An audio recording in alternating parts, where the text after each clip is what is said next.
So hello guys, so nag-install tayo ng head unit para sa Fortuner 2020 with 360 camera. So kakatapos lang natin nag-calibrate. So ito yung mga camera nya.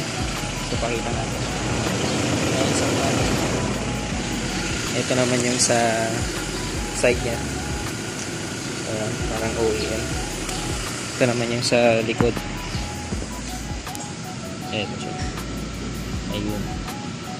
So ganoon din sa kabila, sa side mirror. Pasok tayo sa loob. So ito yung kanyang head unit. Bali 9-inch na siya, Android na lahat. So kompleto na. Yan. So ito yung 360 camera nya. So parang nasa taas yung style nya. Yan, ito naman yung 3D nya. So kitang-kita niya lahat ng side. Ayan. So mga gutter marks ganyan. So kompleto na siya. So pag nag-signal light tayo sa right, dito sa flasher natin, so lalabas yung camera dun sa right side. Ganun din sa left side. So lalabas din siya. So dalawa yung ano yan, zoom in, ano niya. Pwede siyang mag-zoom in, zoom out. So ito siya.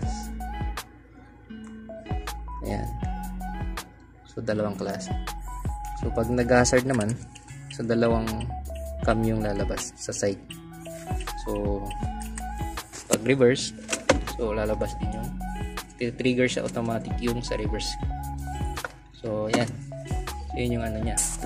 Then automatic na rin siya magre-record yung apat na camera once na nilagyan niya ng USB sa USB port niya. So ito na siya, may kompleto na guys. So may CarPlay na siya, Play Store, may SIM card slot na din. So yan, kung makikita ninyo. So ito yung SIM card ni sir. Ayan, kompleto na, para siyang cellphone na. Pwede kayong mag-download ng ibang apps.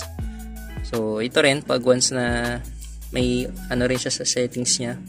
So pag bumaba ng 20 yung takbo ninyo, automatic siya lalabas yung cam 360 para just in case na magpa-park kayo ganyan. So makikita niyo yung mga bawat sides ng sasakyan niyo.